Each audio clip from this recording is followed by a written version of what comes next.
नागपूरच्या जरीपटका पोलीस ठाण्याच्या हद्दीत कडवी चौकाजवळ मुखवटाधारी लुटारूंनी एका व्यापाऱ्यावर गोळीबार करून तब्बल 50 लाख रुपयांची रोकड लुटून फरार झाले आहेत। या हल्ल्यात व्यापारी गंभीर जखमी झाला आहे। मिळालेल्या माहितीनुसार जखमीचे नाव मेकोसाबाग निवासी राजू रूपचंद दिवाणी असे आहे। राजू एका गुजराती कंपनीसाठी डेटा फीडिंगचे काम करतो आणि 10 नंबर पुलियावर त्याची धान्याची दुकान आहे असे सांगितले जाते की तो आपल्या मोपेडवर रोकड घेऊन घरी परतत होता। त्याच वेळी स्प्लेंडर मोटारसायकलवर 2 आरोपी त्याच्या मागावर होते, तर कडवी चौकात आधीपासून 2 मुखवटाधारी त्याची वाट पाहत उभे होते। आरोपींनी प्रथम स्प्रेचा वापर करून बॅग हिसकावण्याचा प्रयत्न केला, परंतु अयशस्वी झाल्यावर त्यांनी त्याच्यावर गोळीबार केला। 3 फायर झाल्याची पुष्टी झाली आहे, ज्यापैकी एक गोळी राजूच्या हाताला आणि दुसरी पाठीवर लागली। गंभीर अवस्थेत त्याला तात्काळ मॅक्स रुग्णालयात दाखल करण्यात आले। सुरुवातीला राजूने पोलिसांना रोकड 2 लाख रुपये असल्याचे सांगितले, मात्र नंतर त्याने 50 लाख रुपये असल्याची माहिती दिली।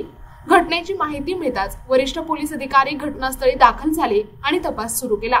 पोलीस आता सीसीटीव्ही फुटेजच्या आधारे आरोपींचा शोध घेत आहेत।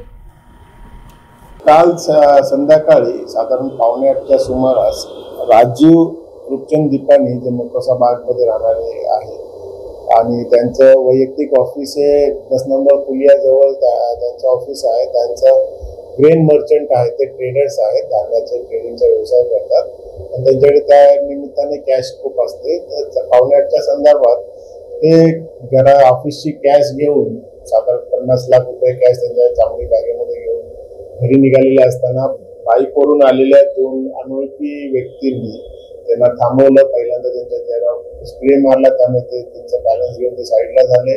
त्यानंतर त्या पाठीमागे बसलेल्या व्यक्तीने त्यांच्यावरती 3 गोळ्या झाडल्या, त्यापैकी एक गोळी त्यांच्या पाठीला लागलेली आहे। सध्या ते स्टेबल असले तरी मॅक्स हॉस्पिटलमध्ये ऍडमिट आहे आणि अशी घटना घडल्यानंतर आम्ही प्रथम त्यांचा जबाब घेण्याचा प्रयत्न केला असता सध्या डॉक्टरांनी त्यांना ऍडमिट घेतल्या दर्शवल्यामुळे त्यांच्या पत्नीची फिर्याद घेऊन आम्ही गुन्हा दाखल केलेला आहे। सदर गुन्ह्याचा तपास चालू आहे। 2 मोटरसायकलवर आलेले 2 इसम आहेत। स्प्लेंडर काळ्या रंगाची स्प्लेंडर आहे असं प्राथमिकदृष्ट्या फिर्यादीने कळवलेलं आहे आणि त्यांनी एकूण 3 राऊंड फायर केले, त्यापैकी एक त्यांना आपल्या राऊंड लागलेला आहे। 3 राऊंडच्या पुंगळ्या आपल्याला घटनास्थळावरती मिळालेल्या आहेत।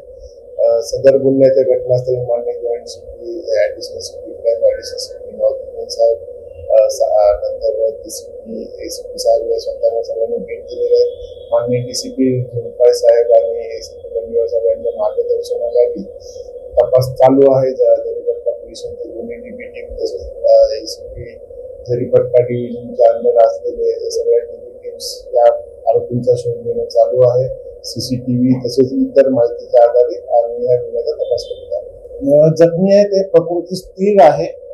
गोळी त्यांना पाठीमागे लागलेली आहे, परंतु इंजिन नसल्यामुळे आतमध्ये असलेल्या गोळीबाबतचं स्कॅनिंग करून पुढे उपचार चालू आहे, परंतु प्रकृती त्यांची स्थिर असल्याचं डॉक्टरांनी कळवलेलं आहे। NTV news Marathi, Nagpur.